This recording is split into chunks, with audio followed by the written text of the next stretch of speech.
Power star Pawan Kalyan ప్రస్తుతం AP రాజకీయాల్లో talk of the town లో ఉన్నారు.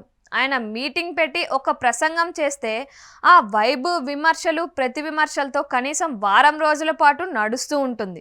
రానున్న ఎన్నికల్లో ఖచ్చితంగా పవన్ కళ్యాణ్ ప్రభావం ఉంటుందని రాజకీయ విశ్లేషకులు సైతం అంటున్నారు. అయితే రాజకీయాల కారణంగా పవన్ కళ్యాణ్ చేయాల్సిన ప్రాజెక్ట్స్ చాలా వరకు పెండింగ్లో ఉన్నాయి. అవన్నీ ఎన్నికల తర్వాత మరలా మొదలు పెట్టాలనుకుంటున్నారు. సుజిత్ దర్శకత్వంలో తెరకెక్కుతున్న ఓజీ 2 భాగాలుగా సిద్ధమవుతుంది. వీటిలో మొదటి పార్ట్ షూటింగ్ చివరి దశకి వచ్చేసింది. ఓ 2 వారాలు పవన్ కళ్యాణ్ డేట్స్ కేటాయిస్తే మూవీ కంప్లీట్ అయిపోతుందని తెలుస్తుంది. దీని తర్వాత నానితో సినిమాని సుజిత్ ఫినిష్ చేసి ఓజీ పార్ట్ 2 పై ఫోకస్ చేస్తారు. క్రిష్ దర్శకత్వంలో హరిహర వీరమల్లు సినిమా కూడా 2 భాగాలుగానే తెరకెక్కుతోంది.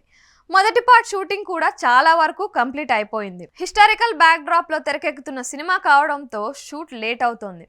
హరిహర వీరమల్లు పార్ట్ 2 కూడా చర్చల దశలో ఉంది.